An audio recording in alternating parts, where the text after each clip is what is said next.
Don't look now, but we're solidly in the grasp of winter, and that means that me and a lot of other folks are starting to think about Florida and possible spring break trips, and we're going to talk about some opportunity fishing on just that kind of trip on this episode of Fishful Thinker, the podcast. I'm Chad LaChance, and you're listening to Fishful Thinker, the podcast. All things fishful, all the time. Hey guys, Chad LaChance here. Thanks as always for tuning into this episode of Fishful Thinker, the podcast. I think we're going to call this one the Frozen Podcast, though. It's cold outside. But regardless of the temperatures, it's always brought to you by the fine folks at Sportsman's Warehouse. Visit them at any one of 140 plus stores nationwide or at sportsmans.com. And I'll throw out there that there's a bunch of new stores for Sportsman's Warehouse in Florida. And I'm a Florida native, so I'm happy to see that. All of those stores have been open in the last year or two. And I'm happy to see that. But guys, it is now solidly into January. We've already had the Denver International Sportsman's Exposition. More importantly, it is cold outside. The whole country is cold outside right now, not just here in Colorado where I live, but all over the place. It is really cold out. About as cold as it ever gets across the country, it seems like right now. And that's got my home lake, which is 150, 160 feet deep at the current water level it's at, froze literally bank to bank, north to south over a 2-night period. Went from no ice to completely capped just that quick, a 2,000 acre lake that's pushing 200 feet deep in certain spots. So that should tell you how cold it got. Very, very cold out. And it gets me immediately thinking about travel. And I know from 20 years of doing this for a living and another 20, almost 20 years of traveling prior to that, 15 years traveling prior to that, about the time the holidays come and go, I start thinking hard about some place to go get warm. I guess it's because I grew up in Southeast Florida and Jupiter, Florida. If any of you are from Florida, I'm sure you think along the same lines, but I was raised on the beach, basically right at the mouth of the Jupiter Inlet. Spent a lot of my time there and a lot of warmth, a lot of fish right there. And so when Colorado sinks into the cold, or really anywhere in the western United States sinks into the cold, I start thinking about traveling right away. And fortunately, this year particularly, I don't know if it's because of the economy or what, but some airline tickets have gotten very cheap. I just got some round-trip tickets to Florida myself. In case you're wondering if I practice what I preach, I just got some round-trip tickets myself down there for less than $200 a piece, including luggage. So pretty good deals to be had. If you look around right now, I recommend a last-minute trip and fly down to potentially Florida, maybe coastal Texas, Mississippi, Alabama, anywhere you can go get warm and catch a few fish. And the biggest thing that I want to be clear about on this podcast is if you're going to do that, even if you're taking your family down there and it's not just a spring break thing, maybe you're going to visit your grandma, or maybe you're just going to get warm like me, I'm going to recommend that you fish while you're there. And I'm not going to recommend that you take a whole bunch of specialized gear for it, because the reality of the situation is you don't need it. I've done a whole bunch of podcasts over the last few years, and including a couple on this very topic, but it always changes a little bit, and I know that none of you guys listen to all my podcasts, and I appreciate the ones that you do tune into, but let's talk a little bit about some of the nuances. And first of all, here's the thing. Doesn't matter if you're flying to coastal Texas or anywhere along the coast of Florida, or maybe even South Carolina, something like that, Georgia.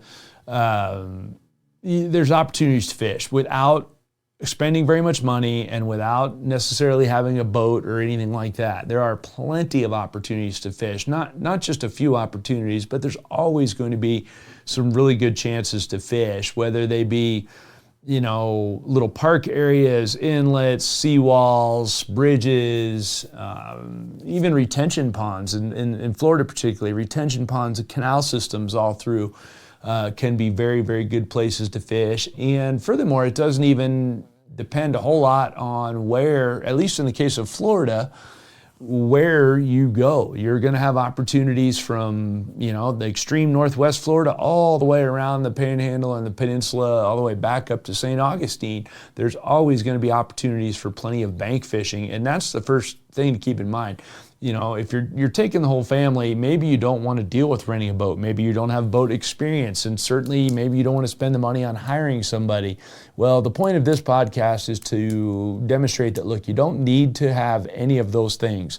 You can go stand on a seawall somewhere and do just fine and enjoy yourself, and in a lot of cases you won't even know what kind of fish you catch. But I would venture that you'll catch fish with just a few basic concepts in mind. And again, I've done other podcasts on this. These are always made up on the cuff. And if you search back through our library at Podbean, you can find those others as well. And I'm sure I had some other information to share there. But let's talk about, first of all, some of the key things that I would look at. And I'm going to go to Florida more than the other states in terms of referencing back to this podcast, because I've fished everywhere from coastal Louisiana, Mississippi, all the way around, but I've spent the overwhelming majority of my coastal time in Florida. And so, as with anything I like to talk about, whether it be on a podcast or in writing, or on TV, whatever, it's got to be something that I have done a bunch of myself, or I'm not going to try to talk to you guys about it. So I'm going to reference more about Florida, but understanding there's only minor nuances between going to, say, Florida and, say, coastal Mississippi that you might be going to, or Venice, maybe New Orleans or something like that. First off, tackle travel. Am I traveling with my own tackle? And that depends a little bit on how serious of fishing you want to do. If I'm going down there, I typically will bring myself 2 rods and 2 reels. They will be 2-piece or 3-piece rods, and they will go in a tube, and I will carry them as a carry-on. That's normally how I will travel to Florida. That's my most basic. If I'm bringing tackle, I bring 2. And the reason 2, because it's no harder to carry 2 than 1, and if something goes wrong with one, you break one, something like that, you still have another one with you. And best case scenario, nothing goes wrong with your tackle. Well, now I have 2 rods to fish with, which is better as well, because you can have 2 different lures tied on, or you can dead stick a rod with bait on it while you fish another one with a lure on it or something like that. But I will tend to bring 2 or 3-piece rods. And if you look around, there's a bunch of companies that make 2 and 3-piece rods. Fenwick and Penn are the first 2 that come to mind when it comes to travel type rods. Either of those have excellent choices for you to travel with in the event that you want to buy some tackle for this. But the other thing I'll throw out there is, if you don't have those rods and you don't want to deal with buying them, or you're not going to travel like this enough, to justify buying tackle, well, another possibility is to walk in whatever store, be it a Sportsman's Warehouse or any one of a jillion mom and pop stores up and down the coast of Florida, Texas, all the states we mentioned, and buy a very inexpensive rod. Now, keep in mind, in this scenario, you only need that rod to last for a week, maybe 10 days. We're not talking about lifetime tackle. And as you guys know, most of the time, I'm going to advocate that you buy good tackle, because it will make a difference in your angling. But if you're talking about going to spend 2 days out of a 8-day vacation sitting on a seawall somewhere, well, then I don't need to have a really fancy rod. Will I find more enjoyment out of it? Sure. Would I catch a few more fish? Absolutely. But would it make enough of a difference that I'm not going to fish if I don't have my own tackle? Absolutely not. And I'll tell you a funny joke. One time I traveled with a buddy of mine to Florida, and we brought 4 rods. We brought 2 each. And when I'm traveling, we'll get into what specific rods I bring as far as length, power, and action here shortly. But we traveled with them. So we get a rental car, and it's actually a minivan. And the reason we got a minivan is you can put your cooler in there, you can leave your rods rigged together and stick them in the back, and you can then travel around and fish like some sort of a happy fishing gypsy, which is one of my favorite things to do. Stop wherever the opportunity arises and fish. So we rented a minivan. So first thing, we get out of the airport, we're all giddy, we get to the first place there's water, I rig up all 4 rods, okay? Get the rods rigged up, and I leaned them up in a really dumb spot. I leaned them up basically in the door of the minivan, the sliding door, the side door. And I told my buddy, hey, watch out, I leaned those rods up right there. If I had thought that through a little bit, I would not have leaned him there in the first place. So it's really as much my fault as his, even though I warned him. But within 1 minute of me telling him that and him acknowledging it, he turned around and instinctively closed the minivan door without looking and crushed all 4 of the rods that we had brought from Colorado to Florida to fish. So other than being an expensive mistake, it ended up not being a big deal because we literally drove to the first tackle shop and we bought 4 rods. And did I want to spend that money? No, but I think we bought 4 rods that were like 30 or 40 bucks a piece. It was not the end of the world in the grand scheme of a vacation. Did we have this quality of rods we had before? No, we didn't, and I replaced them when I got home. But at the end of the day, we got to fish just as much as if we hadn't broke those rods. And the point of that being, on that particular trip, is we were going to the Florida Keys, which is very fishing intensive, and we still got by just fine with those rods. And incidentally, I'll throw out one more thing. If you are going to go buy rods like this, buy rods that you are familiar with in terms of length, power, and action. I am not going to advocate that because you're now fishing in salt water that you go buy some big giant heavy duty rod, because the reality is, particularly fishing from the bank and without maybe knowing exactly what you're doing, and I mean that in the nicest way, but if you're not a coastal guy, it's a different beast altogether. And doesn't mean you won't catch fish, but you might not catch the biggest fish you've ever seen. So getting rods that you're comfortable with and familiar with is going to be paramount to you having a good time. And so we bought simple inshore style basic rods that in hindsight, I think they were the very bottom of the line Penn rods that we bought on that particular trip when we broke them. But in other trips past, both in fresh and salt water that weren't meant to be fishing trips, I have bought rods. And then here's the best part of the whole thing. Well, you say, well, now you went and bought these rods. You spent $100 on 4 fishing rods, or you spent $30 on a fishing rod. What do you do with it if you didn't fly down there with it? I invariably, each time, have found a kid that is fishing somewhere on a beach or by the lake or someplace. I find a kid that is fishing, and I'll initiate a conversation with him. And as soon as I find a kid that's respectful, I will give him that fishing rod, and I will leave it with him and let him fish it, or her, as the case might be, as a bonus deal for just being nice to me when I randomly walked up to them. And if you don't want to bring reels, the reason I say rods, let me clarify here. The reason I say rods is because they're the only thing that's hard to travel with. You can travel with your own spinning reels very easily, and incidentally, I recommend spinning reels, not casting reels, for fishing in inshore saltwater stuff. You can travel with your own spinning reels in your luggage without having to pay any extra, but fishing rods, if they don't fit in your luggage, may end up costing you an extra checked bag or an extra carry-on bag, which will offset some of the cost of buying them when you get there. But you can also just not bring any fishing tackle and buy a cheap combo and accomplish the same thing as well. And in my case, I typically just fly with the reels. But I'll just give the kid a fishing rod and leave. I've done that at lakes around the country. Invariably, it makes kids very happy, and it'll make you feel good, and you'll get your fishing in, and everybody be hunky-dory after that. So that's what I end up doing with them whenever I do purchase a rod for a one-off use or a one-week use, something like that. And that's a key thing too. In fact, I broke a really high-end rod one time on a trip to Arkansas, and I only had one rod with me, and I broke it, and I went and bought another one at a tackle shop that was just a cheap replacement to get me through a couple of days. And then I gave that rod to a kid as well, and that kid stayed in touch with me for like a year. I gave him a business card, and I'd got a thank you note from him, and then about once a month I'd get another email from him sending me stuff that he'd caught with that rod. It really made me feel a lot more good about life than that $40 I'd spent on that fishing rod. So at any rate, that's what I recommend you do. But let's get back to the root of this thing, and that is the opportunity fishing thing.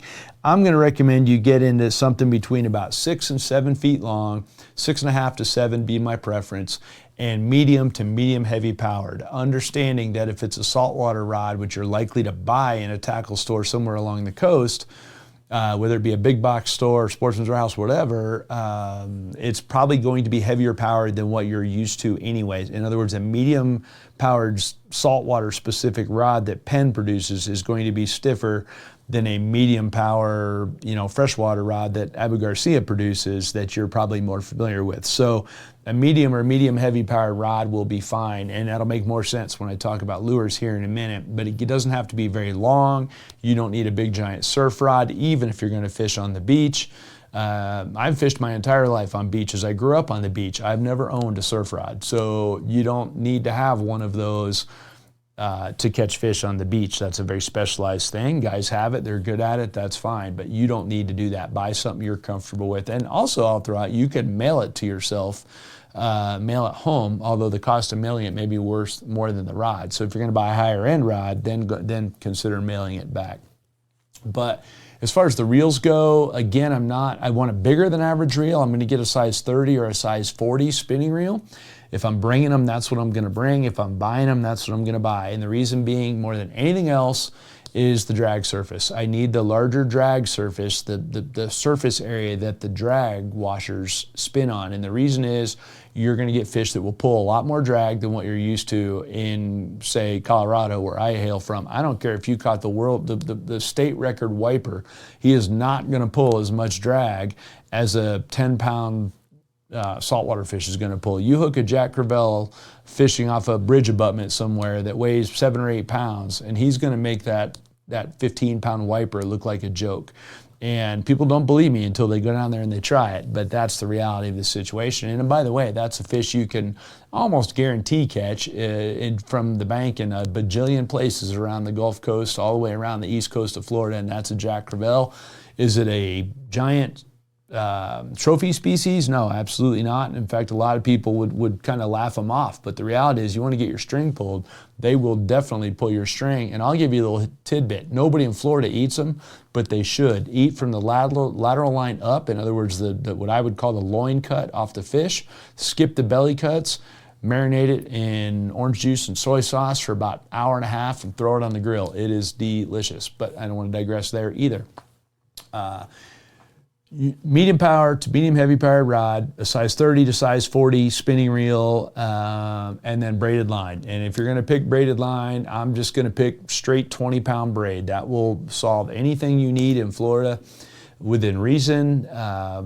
If you're going to buy a rod as a combo, like I mentioned early on, and it comes with line on it, I would consider going ahead and spending some money and buying some braid to put on if I'm going to cast lures. If I'm casting bait, and we'll talk about that here in a minute, then I might just leave whatever line it is. And I'll be the first to tell you that any combo, rod-reel combo that comes with line on it, 99% of the time that line is not quality line, but it will last a couple of days for you. And if you're throwing bait where you're not making a bajillion casts a day, and you just could put a heavy sinker out there and wait for something to come by and eat your shrimp, which is an excellent way to catch all kinds of fish, then that line will be fine. But if you are an artificial guy like me and you have every intention of casting artificials the whole time, then I would go ahead and upgrade the line on one of those combos. But if I'm bringing it from home, I'm bringing 20-pound braid. And in my case, since I bring my reels, I pre-spool them before I go, and then I bring one extra 300-yard spool of braided line with me, and that spool is in case I grenade some line, I tangle something, or I get broke off. I get a fish that wraps me on a piling or something and breaks my line off. And you might say, oh, well, I'm not going to get broke off. Well, I get broken off in freshwater once or twice a year. Typically, it's my mistake from not having a fresh knot, maybe a half dozen times in a really poor year. But in saltwater, you might get broke off 3 times in a week, and it's because the fish is bigger and stronger than you, and they just flat beat you. So that's a key thing. So we got our rod, reel, and line. Now what are we throwing? You want the easy answer? This is easy. Here's the easy answer. You want a 4-inch gulp minnow and a 1/4-ounce jig head. You can buy that at any bait shop in Florida. You can buy that at any sportsman's warehouse in Florida. A 1/4-ounce jig head and a 4-inch gulp minnow will catch just about anything that swims in salt water. And that's by far the most versatile thing you could throw. And if you're familiar with finesse jigging at all, if it's something you do here in your normal angling, where you throw a jig head and a grub or a tube jig or anything like that, you will have zero problems catching fish doing the same thing down there. The biggest key will be, where do you fish? But the jig head, somewhere between an 1/8 and a 1/2 ounce, like I might go buy one package of each, like 6 jig heads of each size. That's going to cost you $5 or $6 each if you don't bring them from home.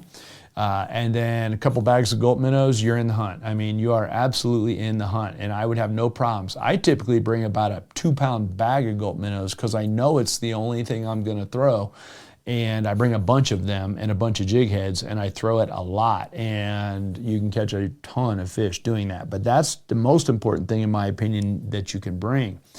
From there, another really good thing to bring is going to be some sort of spoons. A Johnson Sprite, which is a classic saltwater spoon, was a famous redfish spoon. Get a gold one or a chrome one. Get it in anywhere between a half and a 1 ounce model. Also excellent spoon. You guys may be familiar with a Johnson Splinter or a Castmaster, very similar. A little heavier, denser spoon also could be an excellent choice. Excuse me, a variety of jerkbaits are excellent choices as well. I tend to throw floaters more in saltwater because fish will come up more, and in Florida you're going to be dealing with a lot of shallow water. So I throw floaters of some sort quite a bit. You know, there's a whole slew of Berkley cutters, that famous Cutter 90 you guys may be familiar with my TV show for years and years and years. That's still available in the saltwater line. Fantastic bait. I may throw that one, but really the easy answer is just get the jig heads and the gulp minnows and go to town. The jerk baits, the topwater baits, anything else you might throw, spoons, anything else like that is just going to get less and less versatile than that jig head is, and that's important. Keep in mind, I might take that 4-inch gulp minnow and bite it down to 3 inches at times to avoid bringing more and more minnows with me. So in other words, if I'm only bringing one, I'm bringing the 4s because I can turn them into 3s, but I can't turn 3-inch gulp minnows into 4-inch gulp minnows. So that's where my logic lies on that. And then the only other thing that I'm bringing tackle-wise is a little bit of leader material, and you could buy a leader spool at the same time that you buy that rod I'm talking about. For a few dollars, you can buy like a 30-yard spool of leader material, and it's going to be somewhere between 20 and maybe 40 pound, and the reason is for bite, for teeth. It's a bite leader is the single biggest thing. Saltwater fish, a lot of them have teeth, or they have really rough lips on them, and or they'll have gill covers that are sharp. That will cut you off very easily. It's just a more dangerous fish in general to work with. So I'll bring a little bit of leader material with me, or I will buy it when I get there. Again, a 30-yard spool of it will more than last you an entire vacation without any problem at all. If you throw straight braid, you're going to get cut off a lot because braid, as strong as it is, does not like abrasion. And so that's a key part of why that leader is so important. In all cases, my leader is going to be 12 to 18 inches long, same as I would do in freshwater. I'm not changing anything there. It's just a little bit heavier. And then at the other end where the jig is, I will tie a loop knot, a perfection loop. I'll make that loop as small as possible. The reason being is the heavy leader material will inhibit the action of the jig. It'll be very dead feeling in the water, and the loop knot will help with that quite a bit. So, I mean, that's basically my rig. So if it sounds like I'm saltwater or freshwater fishing, it is. I could very easily take a 6'6", medium heavy powered spinning rod, the same as I would go bass fishing with, and 20-pound braid and a 20-pound leader and a 1/4 ounce jig and the same size 30 reel that I would throw, and just waylay fish with it. So you don't have to have specialized stuff. That's really important. And you want to keep it even simpler than everything I've just said. You can make it really easy on yourself and go buy a very cheap rod like I talked about already, and buy rod reel line combo, buy a bag of semicircle hooks, small semicircle hooks, and talk to any of the clerks in the stores. They'll tell you what size you need to throw frozen shrimp. And the reason I say frozen shrimp is frozen shrimp are about as ubiquitous of a bait as you're ever going to get. Everybody eats shrimp. Better to throw live shrimp, but then you need a bucket and things like that. If you want to throw frozen shrimp, take them, cut them into small pieces, put them on a semicircle hook with just enough weight to get them out there. So buy yourself some split shots, and you'll catch all kinds of stuff with that. All kinds of little snappers and grunts and puffer fish and pinfish, and just a whole slew of different things will bite that. And if you leave the tail whole and thread it on a hook and then retrieve it a little bit higher in the column, just retrieve it along, you'll catch a whole bunch of other fish doing that, different species of fish. So that can be really important as well. But if you really want to keep it simple, just get some shrimp and catch some fish. I promise you, you can do that and you will catch a lot of the fish. Again, it's going to be more importantly where you fish, so let's talk about that. My favorite place to fish, if I'm talking about on the bank and I'm not this is opportunity fishing. We're on a family vacation, whatever. Going to fish a day or two. The first place I'm going to head to is an inlet of some sort if I'm anywhere near one. So there's inlets all the way around the coast of Florida, some more major than others.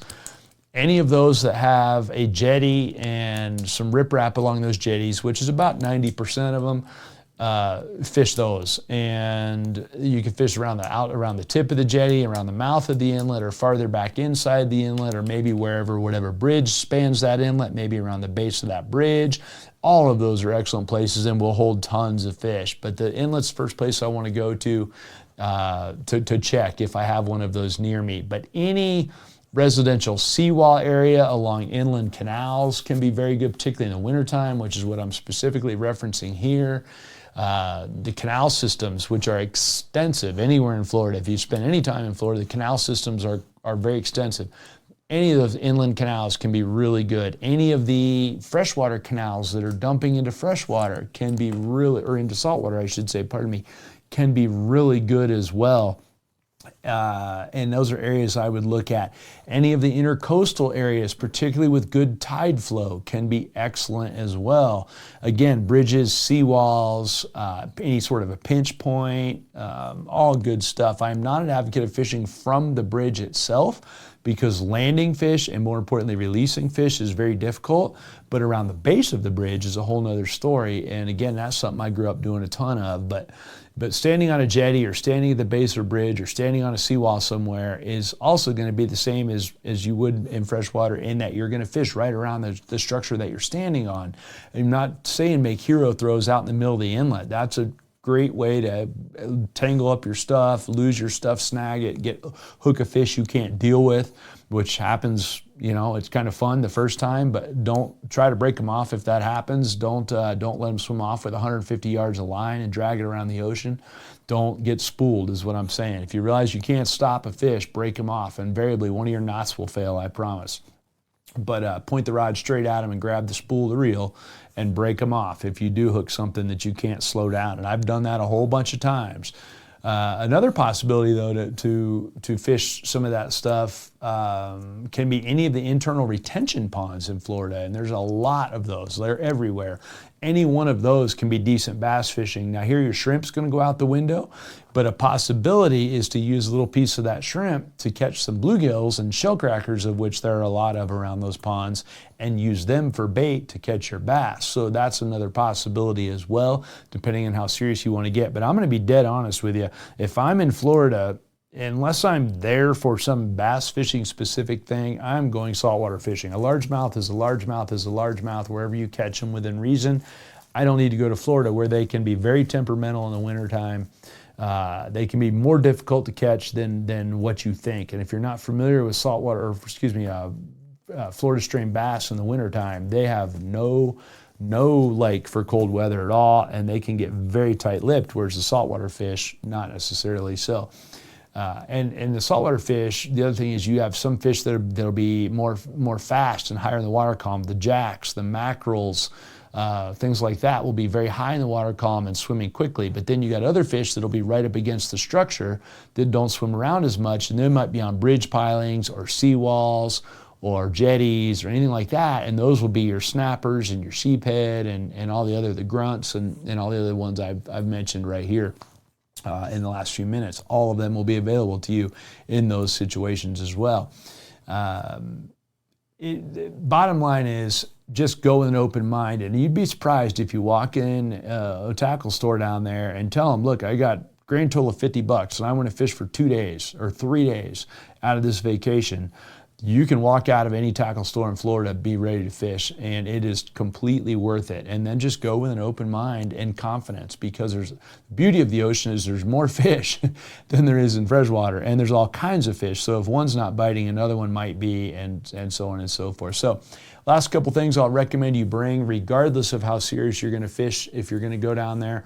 One of them, polarized glasses, period, but that's standard no matter where you're fishing. But I see enough people don't really consider them, and at the end of the day, your polarized glasses will teach you so much about what's going on. You're going to be around so much glare and so much water that the more you can read that water, the better off you're going to be. So your polarized glasses are going to be muy importante, in my opinion. And then if you have any intention of eating fish of any kind, then bringing a fillet knife is a good call. And I will obviously remind you that that needs to go in your checked luggage.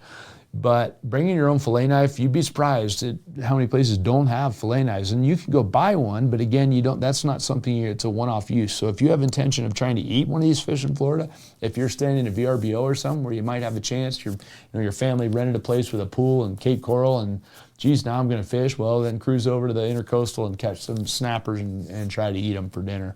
It's delicious, and we do that always, and I always travel with a fillet knife with me on my way to Florida. So my recommendation is just, if you're going Florida, Texas, Mississippi, Louisiana, consider fishing a day or two. If nothing else, it'll be a bucket list thing, particularly if you haven't spent any time in salt water. Your kids will dig it. You can fish on beaches as well, although that's not my first choice. That's a little bit more seasonal and da-da-da-da-da. I'm not a huge fan of fishing on beaches, but all the other places I mentioned are good, and anywhere there's a beach, there's an inlet. I promise you that. So keep those things in mind. The biggest thing, too, is get yourself some regulations. So if you are going to keep any fish, you know what to deal with, and just be careful with how you handle fish. If you're not familiar with handling saltwater fish, that's a reminder. I did not tell you, bring a pair of needle nose pliers. Bring a long pair of needle nose pliers. Put them in your luggage and bring them. I'm supposed to put that in there with the fillet knife, and I forgot, and I apologize. You're going to need to unhook fish, and a lot of them are going to have teeth and gill covers and hard to get a hold of.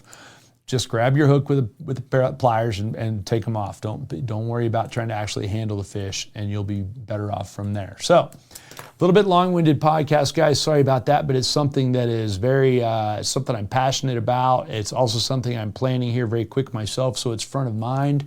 And I've been packing my own stuff, getting ready to go, and I'm looking forward to it a whole bunch. So, and incidentally, I'm packing exactly what I told you. 2 rods, 2 reels, 1 small 3700 box with some jig heads, a couple of hard baits, a couple of spoons, spool leader material, a couple of pairs of Costas, a fillet knife, and a pair of pliers. That's 1 extra spool of line. That's the extent of what I'm packing, and I'm going to be down there for 8 days. And I will fish every day that I'm down there. So, hopefully you guys enjoyed this podcast. If you have questions, reach me at chad@fishfulthinker.com. If you'd like to join the conversation on social media, please do that at Fishful Thinker across all the platforms that we're on, including Facebook, Instagram, TikTok, and YouTube. Please check out our YouTube channel. There's a bunch of saltwater videos on there as well that might help you out. So, also, I want to point out the new seasons of Fishful Thinker have debuted on Altitude Sports Entertainment and World Fishing Network. So hopefully you guys will check those out and let us know what you think there. So thanks for listening. This has been Fishful Thinker, the podcast.